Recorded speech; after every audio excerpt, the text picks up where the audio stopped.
فادخلي في عبادي وادخلي جنتي.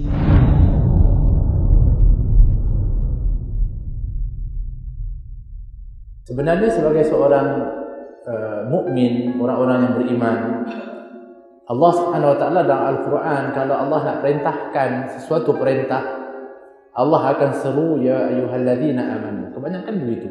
Sebab perintah ini akan diterima oleh orang-orang yang beriman. Mudah untuk nak menerima kepada perintah Allah Subhanahu wa taala. Begitulah Allah ketika nak perintahkan kepada puasa, Allah mengatakan ya ayyuhalladzina amanu kutiba alaikumus shiyam kama kutiba alal ladzina min qablikum la'allakum tattaqun.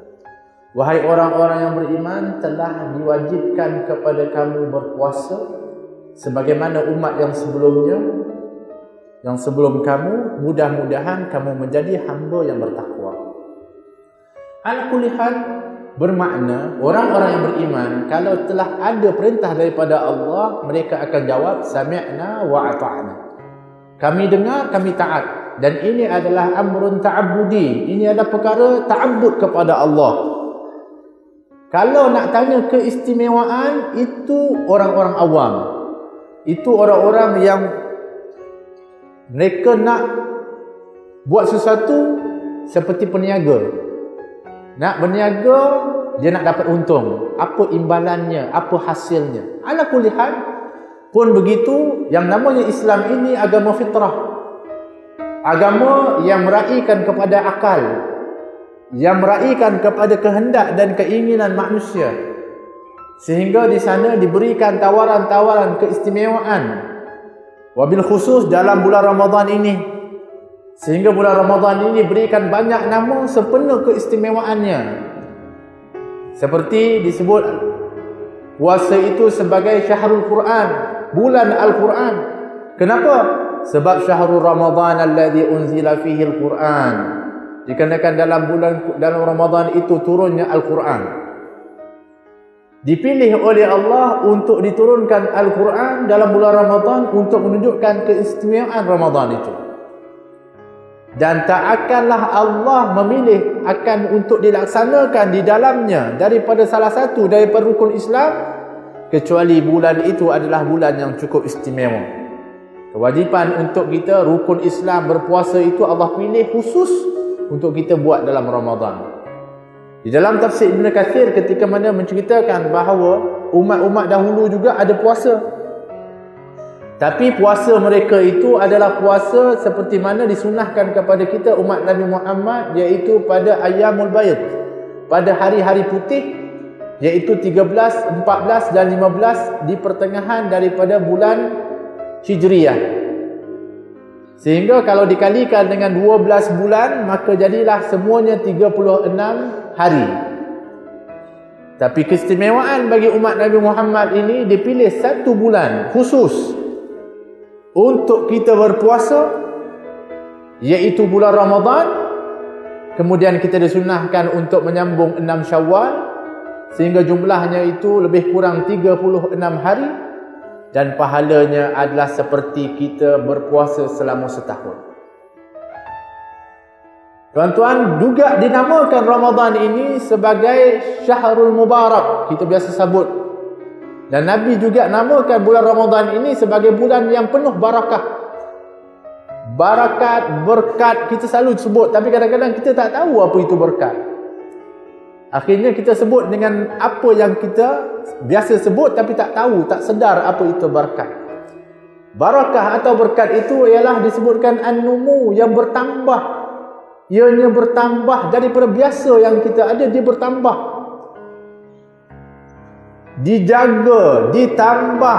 Sebab itu kalau kita kata rezeki kita ini barakah, maknanya rezeki kita terjaga dan bertambah, baik itu dari segi sudut zahirnya ataupun batinnya.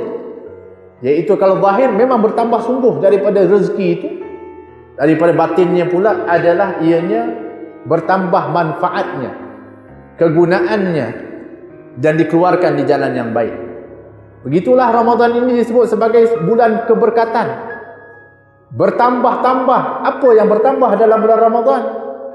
ditambah oleh Allah Subhanahu wa taala ganjaran-ganjaran terhadap amalan-amalan saleh. Bagi amalan-amalan sunnah, dalam hadis Nabi SAW mengatakan dia akan mendapatkan amalan pahala wajib atau fardu. Kita kata kalau begitu sikitlah, amalan fardu pahalanya lebih besar daripada amalan sunnah. Sehingga salah satu sebab seorang hamba itu nak dekatkan diri kepada Allah dulu, dia kena buat fardu dulu. Baru dia tambah dengan sunnah, baru dicintai oleh Allah. Jangan buat shortcut. Buat amalan sunat, fardu tak payah. Selamat tinggal. Ada orang buat begitu tak? Kita zikir banyak-banyak. 10,000, 20,000, 50,000, solat tak payah. Sebab apa? Kita nak makam tinggi. Makam tinggi banyak, cantik muka. Tak, yang fardu itu. Maka ditingkatkan pahala sunnah yang dibuat di dalam bulan Ramadan kepada pahala fardu. Kita pun kadang-kadang, kalau kita bijak-bijak, kita boleh upgrade banyak amalan kita. Contohlah, kita pergi kat Mekah, kita buat umrah. Kemudian lepas tu kita nak ulang umrah lagi. Bagus, banyakkan umrah, sebab itulah peluang yang diberikan oleh Allah. Bukan senang kita nak pergi kat sana nak buat umrah. Kalau kita nak upgrade umrah itu daripada umrah sunnah kepada wajib, kita nazar. Niatkan umrah nazar. Jadilah yang namanya umrah itu umrah nazar yang wajib untuk ditunaikan. Kan boleh, tapi wajib buat.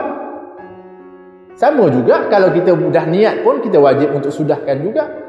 Ini orang-orang yang berilmu, mereka pandai untuk nak bagaimana memperbagaikan di dalam amal ibadah mereka, tetapi dalam Ramadan ditawarkan oleh Allah secara jelas. Kalau pahala fardu digandakan sebanyak 70 kali. Istimewa, hebat, ditawarkan oleh Allah Subhanahu wa taala. Allah Subhanahu wa taala berikan apa pula keistimewaan lagi dalam Ramadan ini? Yaitu Allah Subhanahu wa taala memberikan keampunan. Sebab itu Nabi berikan fasa, 3 fasa kepada Ramadan. Awwaluhu rahmah, wa awsatuhu maghfirah, wa akhiruhu itqun minan nar. 10 yang terawal akan mendapat rahmat Allah. Di pertengahannya keampunan. Yang terakhir pelepasan daripada neraka Allah. Kenapa Nabi bagikan 3 fasa? Sebab kalau tak bermakna, kalau di dalam 10 pertama kita tak dapat ampun daripada Allah, akan dapat keampunan daripada Allah. Kita mohon keampunan kepada Allah, pasti diampunkan oleh Allah. Tapi nak tumpu di awal yang pertama itu dengan curahan rahmat daripada Allah, supaya kita nak raih rahmat Allah. Fasa yang kedua, kita nak dapatkan maghfirah dengan sebenar-benar keampunan daripada Allah, supaya graf kita dalam Ramadan itu macam ini, bertingkat, menaik ke atas. Sebab biasanya kita ni minta maaf, semangat yang disebutkan tadi, memang kita jangan bimbanglah. Semangat awal ni, Syekh, memang ya Allah, Masjid Muaz bin Jabal ni, yakinlah sampai keluar penuh. Untuk yang pertama 2-3 hari awal, 5 hari. Tapi cuba yang penghujung tengok, penuh dekat luar, kat dalam kosong. Penuh juga kat luar lah. Atau penuhnya dekat mana? Dekat supermarket, dekat pasar raya. Bermakna semangat itu. Sebab itu dikatakan tadi, kalau kita faham, diberikan oleh Nabi daripada fasa-fasa tersebut, supaya apa? Supaya kita grafnya meningkat. Nabi sendiri di akhir 10 yang terakhir semakin dahsyat ibadah baginda Rasulullah SAW. Sebab mengetahui akan kelebihan itu. Di antaranya juga di dalam bulan ini Allah disebutkan akan melihat kepada tanafusikum, kepada kamu, perlombaan kamu, kepada persaingan kamu dalam Ramadan. Subhanallah. Allah nak tengok persaingan kita dalam Ramadan. Persaingan apa? Fastabiqul khairat, untuk kita berlumba-lumba kepada kebaikan. Siapakah yang paling banyak qiyam? Hari ini kita berebut nak sikit. 8 berebut nak 8. Dah 2 je lah, senang. Kan? Allah lihat dalam Ramadan ini, tanafus kita nak siapa paling banyak qiyam, siapa yang lebih baik siyam, siapa yang lebih banyak istighfar, siapa yang lebih sabar, Siapa yang banyak baca Al-Quran? Ini Allah melihat. Yang sebutkan tadi, Allah akan berikan ganjaran sendiri dalam Ramadan ini. Allah lihat itu. Subhanallah.